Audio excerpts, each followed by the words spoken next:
Assalamu alaikum wa rahmatullahi wa barakatuhu. Que la paix et les bénédictions d'Allah soient sur vous. Aujourd'hui, on se retrouve pour un nouvel épisode de l'édito. Alors, pour cette émission et pour les 3 autres émissions à venir, Inch'Allah, on va se concentrer sur les califes de l'islam, les califes du saint prophète Mohammed sallallahu alayhi wa sallam. Ce qui est pertinent à retenir et très important, c'est que après le décès du saint prophète sallallahu alayhi wa sallam, il y a eu un califat qui s'est établi. Donc, il a eu 4 successeurs, je les cite dans l'ordre.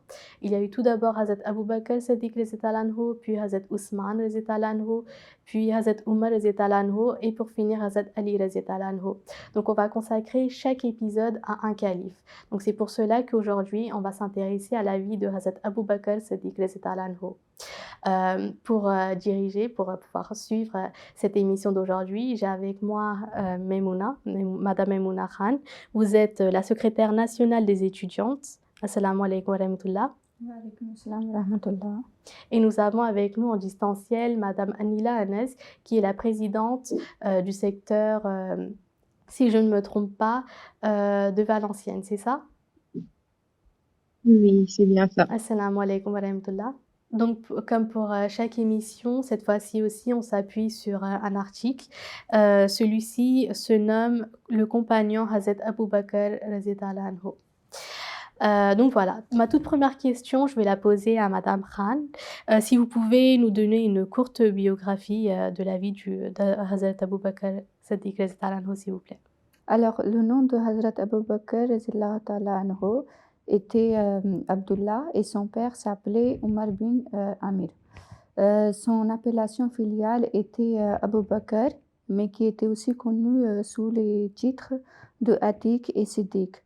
Il est né en 1673 à Mecque dans la tribu des Quraysh, qui était appelée Banu Taym bin Murrah. Il faut savoir qu'avant l'islam, le nom de Hazrat Abu Bakr radhiyallahu ta'ala anhu était Abdul Kaaba, mais puis qui a été changé par le saint prophète Mohammed sallallahu alayhi wa sallam en Abdullah. Jazakallah. Alors vous avez mentionné qu'il avait également 2 noms qui étaient Siddiq et Atiq. Qu'est-ce que ces 2 termes-là, ces 2 titres signifient? Alors, je vais commencer avec le titre Atiq. C'est parce que un jour, le saint prophète Mohammed sallallahu alayhi wa sallam a dit que Hazrat Abu Bakr radhiyallahu ta'ala anhu a été sauvé du feu. Et ce titre veut aussi dire quelqu'un avec d'excellentes qualités. Et cela veut aussi dire vieux ou ancien. Mais on ne peut pas prendre dans le sens négatif vieux ou ancien. Parce que il faut savoir que Hazrat Abu Bakr radhiyallahu ta'ala anhu était la première personne à accepter l'islam et avoir accepté le saint prophète sallallahu alayhi wa sallam autant que le messager de Allah et donc le prophète.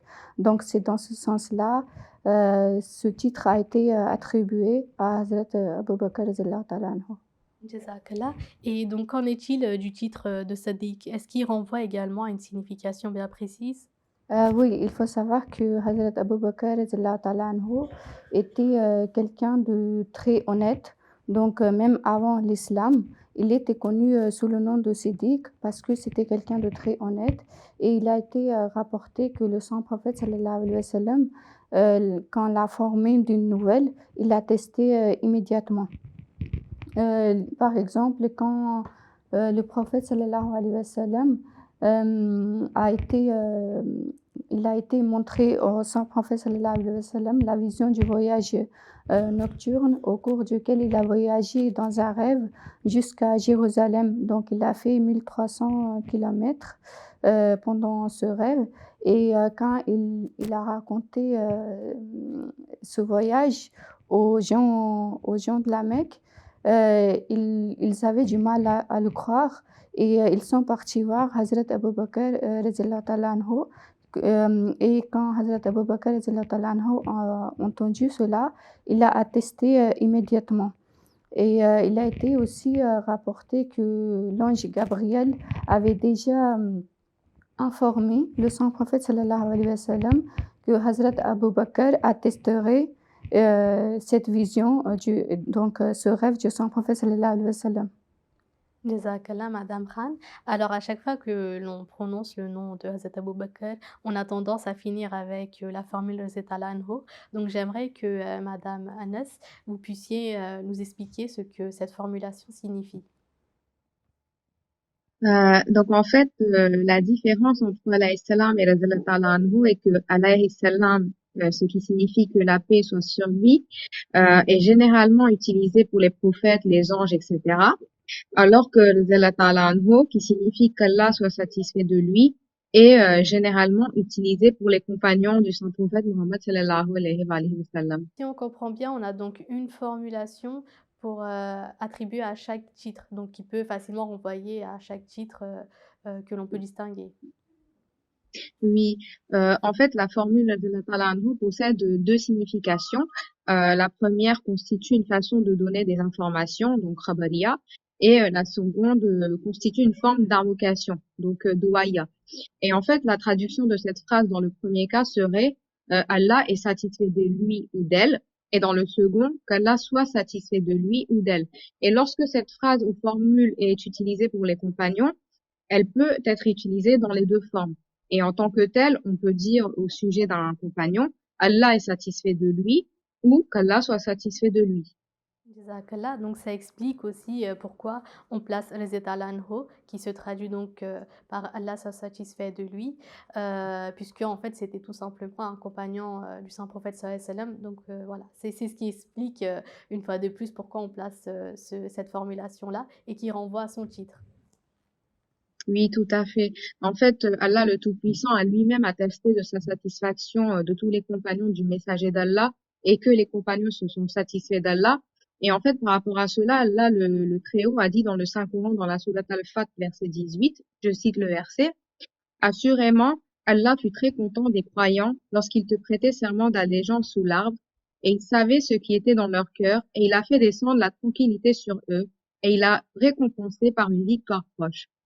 Et de même, Allah le Très-Haut a dit dans le Saint-Coran, dans la Sourate At-Tawbah, verset 100, je cite, et quant aux plus en avant parmi les croyants, les premiers des immigrés et des Ansar, et ceux qui les ont suivis de façon excellente, Allah est satisfait d'eux et ils sont satisfaits de lui. Et il a préparé à leur intention des jardins sous lesquels coulent des rivières. Ils y demeureront éternellement. C'est là le triomphe suprême.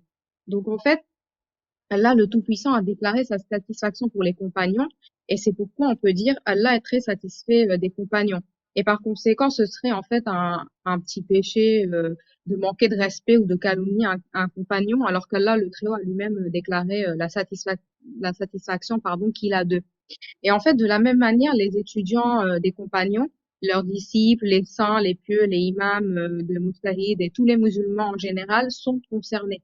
Il est donc parfaitement acceptable d'utiliser pour eux cette formule sous la forme de l'avocation, pardon, doua, c'est-à-dire la doua, mais je ne vais pas aller dans les détails par manque de temps. Jazakallah, Madame Anas. Alors, comme il est cité à plusieurs reprises, Hazrat Abu Bakr radiyallahu anhu était le compagnon du saint prophète Mohammed sallallahu alayhi wa sallam. Maintenant, j'aimerais savoir s'ils se connaissaient déjà avant et si oui, eh bien, comment ils se sont connus. Si vous pouvez bien y répondre, Madame Khan, s'il vous plaît. Alors, oui, ils se connaissaient déjà bien avant. En fait, ils étaient proches depuis qu'ils étaient assez jeunes. Et il faut savoir que tous les deux, ils étaient des commerçants. Donc, pendant les voyages et tout, ils ont passé des voyages de commerce ensemble. Et de plus, après que le saint prophète Mohammed sallallahu alayhi wa sallam avait épousé Hazrat Khadija, radhiyallahu ta'ala anhu, il s'est installé dans la même région que Hazrat Abu Bakr, radhiyallahu ta'ala anhu. Donc, ils étaient aussi des voisins et habitaient l'un à côté de l'autre. Et c'est comme ça qu'ils sont venus encore des très bons amis et ils se sont également reconnus comme des âmes sœurs. Et tous les deux, ils partageaient les mêmes habitudes pieuses qui augmentaient leur lien d'amitié. Ils étaient donc assez proches. Alors ça, si je comprends bien, c'était avant que le saint prophète sallallahu alayhi wa sallam soit élu comme prophète de l'islam. Est-ce que ce lien s'est fortifié après justement qu'il soit devenu le prophète de l'islam? Oui, comme j'ai expliqué, ils étaient déjà très proches avant l'islam et ils sont devenus encore plus proches après l'islam et au moment de la prétention du saint prophète sallallahu alayhi wa sallam, quand il a dit que je suis le prophète de Dieu et le messager, à ce moment-là, Hazrat Abu Bakr radhiyallahu ta'ala anhu n'était pas présent à la Mecque et il a entendu dire que le mari de Hazrat Khadija radhiyallahu ta'ala anhu avait prétendu d'être un prophète comme Moïse. Et quand il a entendu ça, cette nouvelle, il a répondu il avait effectivement si, enfin, si il prétend d'être le prophète de Dieu, alors effectivement, il a raison et il est le messager de Dieu qu'on attendait.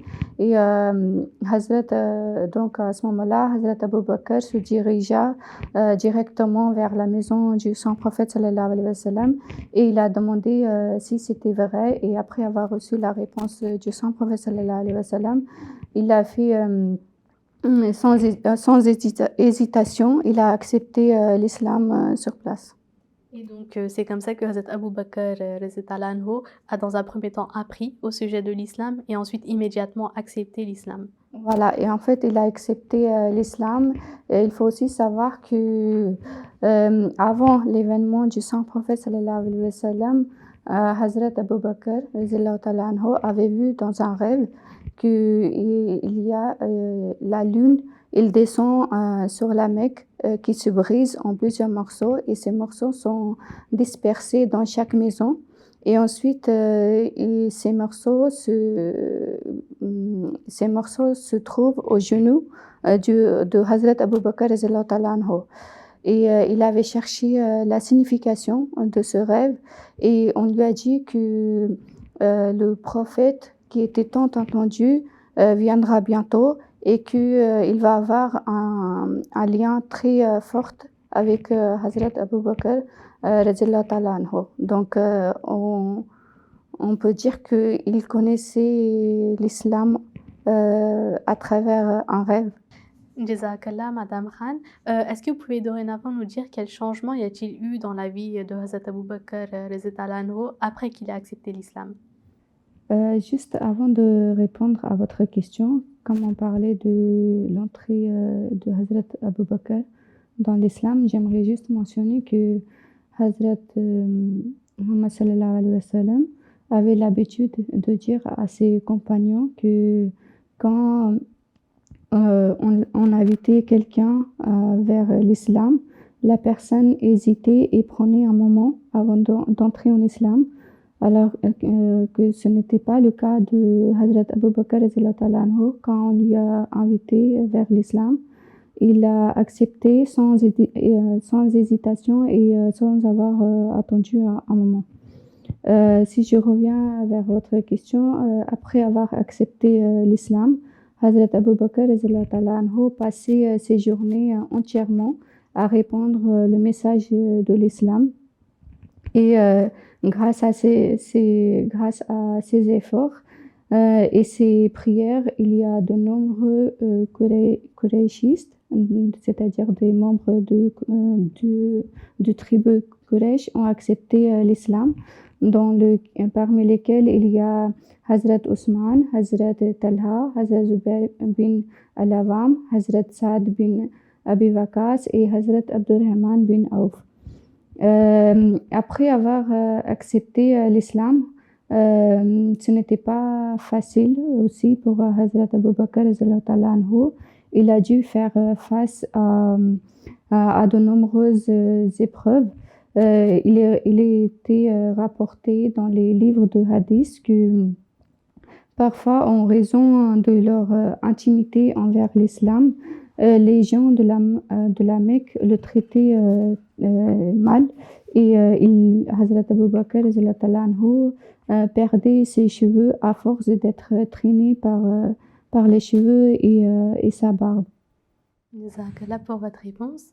Donc on voit vraiment à travers, votre discours que, disons, le plus grand, des cadeaux que l'acceptation de l'islam a fait pour Hazrat Abou Bakr, radiyallahu anhu, c'est justement ce rapprochement avec le prophète de l'islam. Oui, exactement. En fait, un jour, le saint prophète sallallahu alayhi wa sallam et tous ses compagnons sont rendus dans l'enceinte de Kaaba et Hazrat Abu Bakr a pris la parole et il a invité les gens vers l'islam.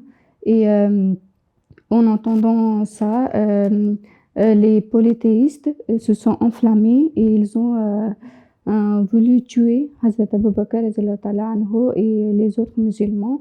Et ils les ont sévèrement roué des coups et Hazrat Abu Bakr a été piétiné et battu.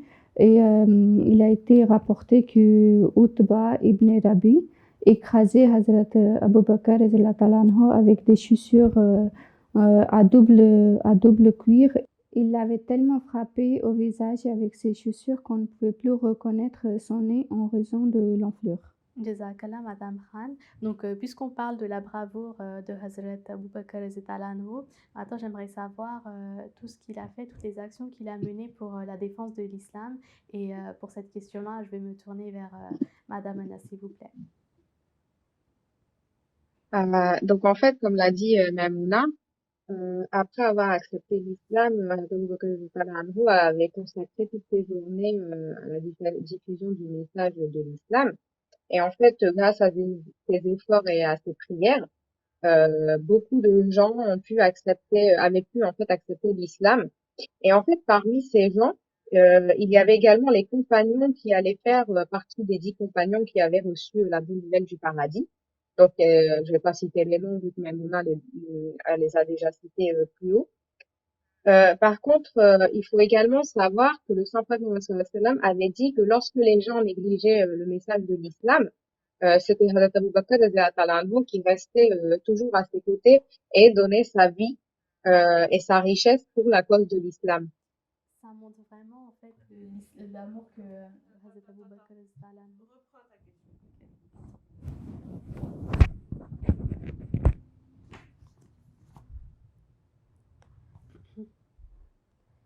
Ça montre vraiment l'amour indescriptible pardon, que Hazrat Abu Bakr radhiyallahu anhu avait dans un premier temps pour le saint prophète sallallahu alayhi wa sallam, mais également pour l'islam. Oui, tout à fait. En fait, Hazrat Abu Bakr radhiyallahu anhu était le plus proche compagnon du saint prophète Mohammed sallallahu alayhi wa sallam. En fait, il faisait partie de ces compagnons bénis et chanceux qui avaient pris part aux batailles et étaient restés aux côtés du prophète depuis la bataille de Badr jusqu'à la victoire de la Mecque. Et en fait, tous les compagnons savaient que Abu Bakr Siddiq radhiyallahu anhu était toujours prêt à sacrifier en fait sa vie, sa richesse et son temps au nom de l'islam. Jazakallah, Madame Anas, pour votre réponse. Alors, vous nous avez détaillé donc la défense que Hazrat Abu Bakr radhiyallahu anhu prenait pour l'islam, l'amour qu'il avait pour le saint prophète sallallahu alayhi wa sallam, mais également pour l'islam. Alors, si maintenant vous pouvez nous détailler quelques récits qui le concernent, concernant la propagation de l'islam. En fait, il y a d'innombrables incidents qui ont été relatés dans les livres des hadiths à ce sujet. Et moi, en fait, je vais vous évoquer que quelques incidents concernant notamment la défense et la propagation de l'islam. Et là, tout de suite, ce que je vais vous dire est en fait un récit concernant l'acceptation de l'islam par la mère de Abu Bakr radhiyallahu anhu, mais une partie de ce récit, en fait, concerne justement la propagation de l'islam. Et en fait, dans Al-Sira al-Halabiyya, il est mentionné que le saint prophète Mohammed sallallahu alayhi wa sallam s'était rendu à Dar al-Arqam afin que lui et ses compagnons puissent rendre culte à Dieu discrètement. Et il faut savoir que à cette époque, il n'y avait seulement que 36 musulmans. Et Hazrat Abu Bakr radhiyallahu anhu avait conseillé au saint prophète Mohammed sallallahu alayhi wa sallam de se rendre à la mosquée Al-Haram, c'est-à-dire l'enceinte de la Kaaba. Mais le saint prophète Mohammed sallallahu alayhi wa sallam avait dit qu'ils étaient peu nombreux et que cela pouvait être dangereux. Mais Hazrat Abu Bakr radhiyallahu anhu avait insisté tant et si bien que le saint prophète Mohammed sallallahu alayhi wa sallam et tous ses compagnons, en fait, s'étaient rendus dans l'enceinte de la Kaaba. Et là-bas, Hazrat Abu Bakr radhiyallahu anhu avait pris pour la première fois la parole en présence du saint prophète Mohammed sallallahu alayhi wa sallam et avait invité les gens vers Allah et son envoyé. Et donc, en fait, Hazrat Abu Bakr radhiyallahu anhu était le premier orateur après le saint prophète Mohammed sallallahu alayhi wa sallam ayant invité les gens vers Allah. Et par la suite, il avait été torturé par les Mécois, mais je ne vais pas aller dans les détails. Jazakallah, Madame Anas. Justement, ça témoigne une fois de plus la bravoure de Hazrat Abu Bakr radhiyallahu anhu. Oui, en fait, il y a un autre incident. En fait, lors de la bataille de Badr, le saint prophète Mohammed sallallahu alayhi wa sallam était sorti de la tente et il avait encouragé les musulmans. Et le saint prophète Mohammed sallallahu alayhi wa sallam avait également combattu vaillamment dans la bataille, tandis que Hazrat Abu Bakr radhiyallahu anhu avait combattu courageusement à ses côtés. Et en fait, plus tard, le fils de Hazrat Abu Bakr radhiyallahu anhu, qui n'avait pas en fait accepté l'islam au moment de la bataille, avait dit en fait à son père qu'il s'était caché derrière un rocher et qu'il aurait pu en fait attaquer son père, mais qu'il ne l'avait pas fait. Et en fait, sur ce, Hazrat Abu Bakr radhiyallahu anhu lui avait répondu que pour le bien du saint prophète Mohammed sallallahu alayhi wa sallam, il ne se serait pas retenu, mais parce que Dieu avait décrété que son fils accepterait plus tard l'islam, et c'est pourquoi en fait il ne l'a pas, il l'a sauvé en fait. Jazakallah, Madame Anas. Alors, vous avez partiellement répondu à la question suivante que j'allais poser à Madame Khan, mais je vais quand même vous la poser parce que j'aimerais peut-être que vous allez apporter des informations supplémentaires. Ce que j'aimerais savoir, c'est que pourquoi parmi tous les compagnons du saint prophète sallallahu alayhi wa sallam, c'est Hazrat Abu Bakr qui a été défini comme calife de l'islam, comme son successeur?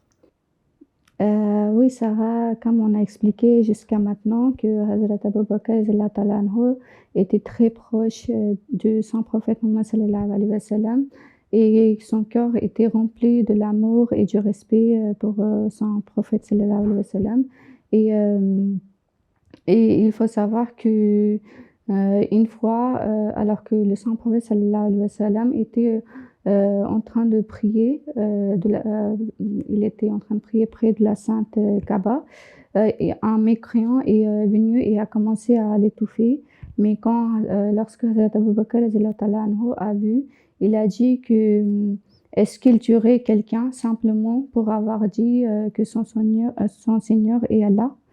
Et une autre fois, quand le saint prophète Mohammed sallallahu alayhi wa sallam était encerclé par des mécréants, Hazrat Abu Bakr radhiyallahu ta'ala anhu est venu à sa défense et il a posé la même question, tuerait-il quelqu'un simplement parce qu'il a dit que son Seigneur est Allah. Sur ce, les mécréants ont tourné leur attention vers lui et ils l'ont attaqué.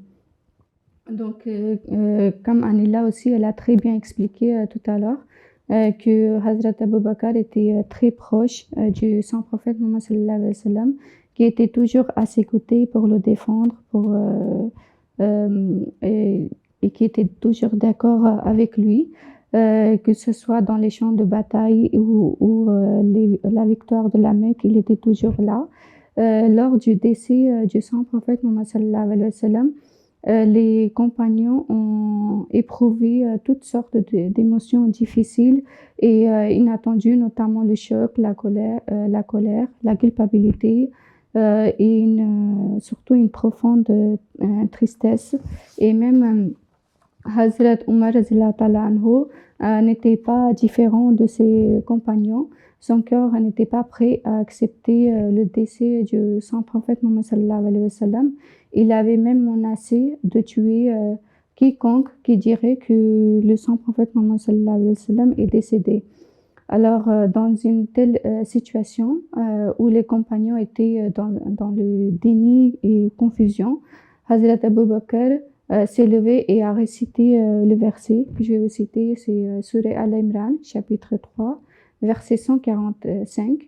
Et Mohammed en seulement un messager. En vérité, tous les messagers sont morts avant lui. S'il meurt ou est tué, reviendrez-vous. Et celui qui revient sur ses talons ne fera aucun mal à Allah, et Allah récompensera certainement les reconnaissants. Jazakallah. À travers ce verset, on comprend bien que le choix du successeur du saint prophète sallallahu alayhi wa sallam a été fait, par, Allah subhanahu wa ta'ala. Et également, vous avez parlé d'amour et d'ailleurs, on peut également parler de confiance parce que, le fait d'accepter, le prophète, le saint prophète sallallahu alayhi wa sallam immédiatement, ça prouve également une confiance énorme que Hazrat Abu Bakr avait en lui. Ah oui, exactement. Et quand on lit cet incident dans le hadith, on retrouve aussi les réactions des compagnons qui étaient présents. Et Hazrat Umar radiallahu ta'ala anhu, a déclaré que lorsqu'il a entendu Hazrat Abu Bakr réciter le verset, il a eu l'impression qu'il avait été il a été relevé par Dieu à ce moment précis, bien qu'il avait déjà lu ce verset auparavant. Jazakallah. Alors juste pour préciser pour nos téléspectateurs, la baya, c'est, le discours, d'allégeance, c'est ce qui permet en fait, d'entrer dans la communauté, musulmane. Voilà, exactement. Et après que Hazrat Abu Bakr radhiyallahu ta'ala anhu a été élu comme calife, il a rassemblé tout le monde à Masjid Nabawi et dans son allocution, il a exprimé qu'il souhaitait en aucun cas être élu comme calife. Il a également déclaré que si quelqu'un d'autre estimait qu'il pouvait assumer les responsabilités, il était bienvenu pour le faire et ainsi la raison pour laquelle il a accepté le statut divin de khilafat était pour qu'aucune fitna, c'est-à-dire le désordre, se répande dans l'humain musulman, c'est-à-dire chez les musulmans.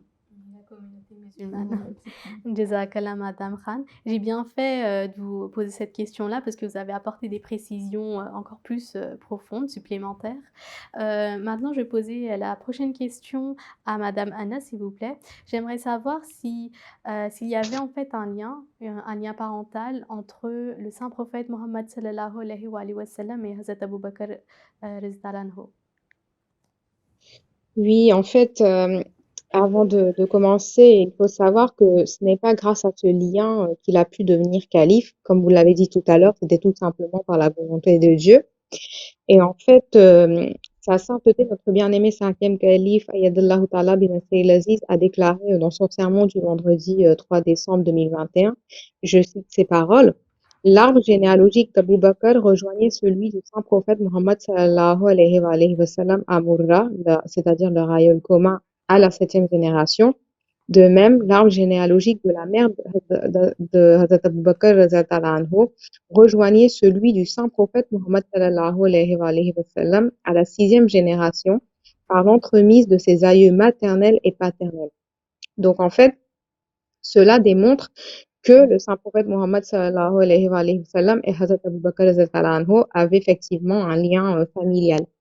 Jazakallah. Alors comme vous l'avez, mentionné, ils avaient un lien, de parenté qui remonte à des générations. Je pense, qu'on pourrait dire à une 6e, 7e génération. Donc, il est fort probable qu'ils ne le savaient pas, qu'ils avaient un lien de parenté. Et comme vous l'avez mentionné, une fois de plus, ce lien de parenté n'a pas permis, à Hazrat Abu Bakr, radhiyallahu anhu de devenir, le calife du saint prophète sallallahu alayhi wa sallam. Disons que c'était, une coïncidence. Dorénavant, j'aimerais savoir, concernant la migration, parce qu'on sait que Hazrat, Abu Bakr radhiyallahu anhu a migré avec le saint prophète sallallahu alayhi wa sallam. Donc si vous pouvez un peu nous détailler à ce sujet-là, s'il vous plaît. Oui, bien sûr. En fait, après avoir quitté sa maison, le saint prophète Mohammed sallallahu alayhi wa sallam était directement allé chez Hazrat Abu Bakr radhiyallahu anhu. Puis tous les deux étaient partis de là. Et en fait, il faut savoir que tout au long de ce voyage de migration, le saint prophète Mohammed sallallahu alayhi wa sallam avait continué à réciter la prière suivante, je vais la citer, et dit, ô mon Seigneur, rends mon entrée une entrée empreinte de vérité, et rends ma sortie une sortie empreinte de vérité, et accorde-moi de ta part un point éminent. Et ce verset-là, on peut le trouver dans le chapitre 17, verset 81. Et en fait, lorsqu'ils avançaient vers la grotte de Sor, parfois, Hazrat Abu Bakr radhiyallahu anhu marchait devant le saint prophète, parfois derrière, parfois à sa droite, parfois à sa gauche. Et en fait, le saint prophète Mohammed sallallahu alayhi wa sallam, en voyant cela, l'avait interrogé à ce sujet et ce à quoi, en fait, Abu Bakr Sadiq lui avait répondu qu'en fait, il pensait que quelqu'un pouvait venir de devant, de derrière ou de côté. Et donc, il était tout simplement essayé de le couvrir de tous les côtés, pour justement le protéger contre tout ennemi. Et par la suite, lorsqu'il avait atteint la grotte, Hazrat Abu Bakr radhiyallahu anhu était entré en premier pour nettoyer la zone. Et ensuite, le saint prophète Mohammed sallallahu alayhi wa sallam était entré et il s'était allongé en plaçant sur sa tête sur la jambe de Hazrat Abu Bakr radhiyallahu anhu. Jazakallah. Alors justement, ça prouve vraiment l'amour que Hazrat Abu Bakr radhiyallahu anhu avait dans un premier temps pour le saint prophète sallallahu alayhi wa sallam, mais également pour l'islam. Oui, tout à fait. En fait, lorsque les Mécois avaient réalisé que le saint prophète Mohammed sallallahu alayhi wa sallam était parti, c'est normal, ils avaient commencé à le chercher. Et en fait, pour cela, les Mécois avaient engagé un pisteur qui avait pu justement suivre les pas du saint prophète Mohammed sallallahu alayhi wa sallam jusqu'à la grotte de Thor. Et en fait, les Mécois se tenaient à l'extérieur de la grotte et Hazrat Abu Bakr radhiyallahu anhu affirme en fait, il avait affirmé qu'ils pouvaient voir leurs pieds. Et en fait, s'ils avaient par malheur regardé à l'intérieur de la grotte, c'était sûr, ils les auraient trouvés. Mais il faut savoir que qu'ils n'étaient pas seuls. En fait, Dieu était avec eux. Et pour cela, Dieu avait fait pousser un arbre. Il avait envoyé une araignée pour tisser une toile à l'entrée de la grotte. Et un pigeon avait fait un nid et pondu des œufs juste devant la grotte.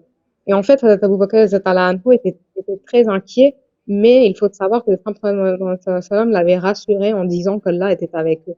Et en fait, le pisteur était sûr et certain que le saint prophète Mohammed sallallahu alayhi wa sallam ne pouvait pas en fait avoir dépassé ce point et qu'il devrait regarder dans la grotte. Mais Umayya bin Khalaf, lui, avait dit que la toile et l'arbre, en fait, étaient là avant l'arrivée du saint prophète Mohammed sallallahu alayhi wa sallam. Et donc, comment pourrait-il, en fait, être à l'intérieur? Et c'est là, en fait, ils ont donc décidé de ne pas regarder à l'intérieur de la grotte et ils sont partis finalement. Jazakallah pour nous rappeler cet incident, cette anecdote. D'ailleurs, c'était, une anecdote que ma mère, me racontait souvent étant petite et justement, ça vient prouver que, notre créateur, rien n'est impossible en fait pour, notre créateur et que, vraiment il a tout mis en œuvre pour pouvoir protéger la vie, de Hazrat, Mohammed sallallahu alayhi wa sallam. En fait, justement, à travers ce récit, on voit que le saint prophète Mohammed sallallahu alayhi wa sallam était résolu à faire confiance à Dieu. Et en fait, sa confiance en Dieu était si ferme qu'elle a fait disparaître l'état d'inquiétude de Hazrat Abu Bakr radhiyallahu anhu.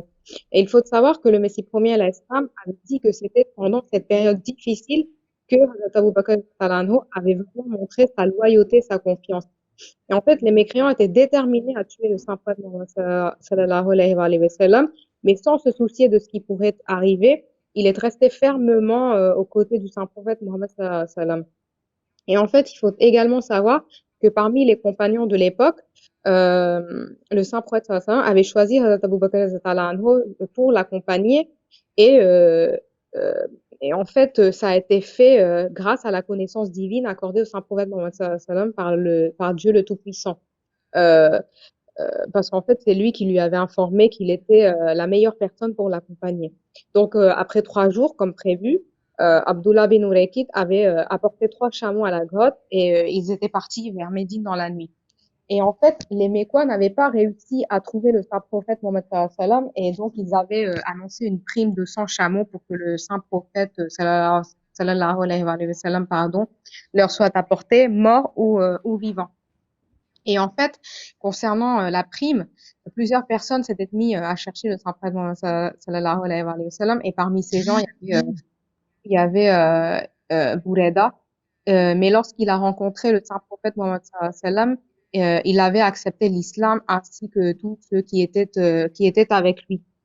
Et en fait, après 8 jours de voyage, ils avaient finalement atteint Touba à lundi, qui était à 3 à 4 kilomètres de Médine. Et en fait, les habitants de Médine avaient entendu parler du départ du saint prophète Mohammed sallallahu alayhi wa sallam de la Mecque et ils attendaient impatiemment son arrivée. Et en fait, le Saint-Prophète Mohammed sallallahu alayhi wa sallam et Hazrat Abu Bakr radhiyallahu anhu étaient accueillis dans la ville de Médine par des poèmes de remerciements et de louanges. Et en retour, le Saint-Prophète sallallahu alayhi wa sallam priait pour eux. Jazakallah. Et donc après avoir atteint avec succès, la Médine, quelle tâche en tout premier, Hazrat, Abu Bakr radhiyallahu anhu et le saint prophète Mohammed sallallahu alayhi wa sallam ont-ils accompli? Donc tout d'abord, le saint prophète Mohammed sallallahu alayhi wa sallam avait porté son intention sur la construction d'une mosquée. Donc il avait acheté un terrain pour 10 dinars et il est rapporté que le montant payé pour l'achat de ce terrain avait été prélevé sur la fortune de Hazrat Abu Bakr radhiyallahu anhu. Et il faut également savoir que lorsque le saint prophète Mohammed sallallahu alayhi wa sallam avait posé une première pierre, il avait demandé à Hazrat Abu Bakr radhiyallahu anhu de placer une pierre à côté de la sienne. Puis il avait dit à Hazrat Omar de placer une pierre à côté de celle de Hazrat Abu Bakr Siddiq et puis ainsi de suite. Et il faut également savoir que lorsque le saint prophète Mohammed sallallahu alayhi wa sallam a signé des terres aux compagnons pour construire leur maison, le saint prophète sallallahu alayhi wa sallam avait assigné à Hazrat Abu Bakr un endroit près de la mosquée. Et en fait, tous ces récits affirment bien que Hazrat Abu Bakr était en effet le bien-aimé du saint prophète Mohammed sallallahu alayhi wa sallam. Et il était vraiment celui qui restait toujours à ses côtés, quelle que soit la situation. Et en fait, cela montre également l'amour qu'il portait en son cœur pour le prophète d'Allah. Jazakallah. Est-ce que vous pouvez apporter, des informations sur, les évolutions importantes que Hazrat Abu Bakr, radhiyallahu anhu a menées après être devenu, calife de l'islam? En fait, l'une des nombreuses réalisations de son califat était la compilation du Saint-Coran. Et en fait, il s'agissait d'une question très sensible sur laquelle reposait la fondation de la Oumma musulmane. Et il faut savoir que c'est la bataille de Yamama qui a joué un rôle majeur dans la motivation de Hazrat Abu Bakr radhiyallahu anhu à compiler le Saint-Coran. Et en fait, durant la vie du saint prophète Mohammed sallallahu alayhi wa sallam, de nombreuses parties du Saint-Coran avaient été mémorisées par les compagnons et également écrites. Mais la plupart d'entre elles, elles avaient été dispersées, n'avaient pas pu être compilées sous forme de livres. Et lorsque 800 Hufaz, c'est-à-dire personnes qui avaient mémorisé le Coran, avaient été tuées lors de la bataille de Yamama, c'est là qu'en fait Hazrat Abu Bakr radhiyallahu anhu avait ordonné la collecte des morceaux présents pour que le Saint-Coran puisse être compilé sous forme de livre. Et en fait, ce travail, il avait été achevé pendant le califat de Hazrat Othman radhiyallahu anhu. Jazakallah Madame Anas pour votre réponse. Maintenant j'aimerais avoir quelques détails sur, le décès de Hazrat Abu Bakr radhiyallahu anhu. Comment s'est-il éteint? En fait, Hazrat Abu Bakr radhiyallahu anhu était décédé le 23 août 634 selon le calendrier grégorien, notamment à l'âge de 63 ans à Médine. Il est décédé des suites d'une maladie dont il ne put récupérer à cause de son âge avancé. Et peu avant et après avoir consulté les compagnons proches, il avait désigné Hazrat Umar ibn al-Khattab radhiyallahu anhu comme son successeur. Et il faut également savoir que Hazrat Abu Bakr radhiyallahu anhu est enterré dans une chambre attenante à la Masjid al-Nabawi, donc la mosquée du prophète à Médine. Il est enterré à droite de la tombe du saint prophète Mohammed sallallahu alayhi wa sallam. Et il faut savoir qu'en fait, c'était le désir de Hazrat Abu Bakr et l'une des prophéties du saint prophète Mohammed sallallahu alayhi wa sallam qui était que deux de ses compagnons resteront auprès de lui dans la vie d'ici-bas et dans l'au-delà. Et en fait, à la fin, je voudrais juste ajouter que vous pouvez trouver beaucoup plus de détails sur la vie de Hazrat Abu Bakr radhiyallahu anhu dans les livres du Messie premier à l'Islam et dans les sermons de notre bien-aimé cinquième calife Ayatollah Ta'ala bin Sayyid Aziz qui sont notamment diffusés sur la MTA. Jazakallah pour cette précision, enfin Madame Anas. Alors il est vrai que vous pouvez trouver plus de précisions au sujet, pas que de Hazrat Abu Bakr radhiyallahu anhu, mais également des autres califes, des autres compagnons du saint prophète Mohammed sallallahu alayhi wa sallam, dans les sermons de notre bien-aimé calife actuel, que vous pouvez facilement retrouver sur Al-Hakam ou bien sur la revue des religions également, en français et en anglais très facilement ou alors sous format de vidéo sur YouTube. Nous arrivons malheureusement à la fin de notre émission d'aujourd'hui. Je sais qu'on n'a pas traité tous les sujets concernant la vie de Hazrat Abu Bakr radhiyallahu anhu. On a en fait juste traité, disons, l'essentiel, vraiment ce qui était important au sujet de sa vie. Donc voilà. En tout cas, notre prochaine émission sera consacrée à la vie de Hazrat Ousmane radhiyallahu anhu. Mais si vous avez des questions concernant Hazrat Abu Bakr radhiyallahu anhu, vous pouvez les poser à l'adresse mail qui s'affiche juste en dessous. Alors s'il ne s'affiche pas, je peux vous le dire, c'est edito@mtafrançais.tv. Donc voilà, vous pouvez poser des questions générales sur l'islam, sur l'Ahmadiyyat ou bien plus précisément sur Hazrat Abu Bakr radhiyallahu anhu. Je vous dis donc à la prochaine fois pour une prochaine émission sur l'un des compagnons de l'islam. Inch'Allah. Assalamu alaikum wa rahmatullahi.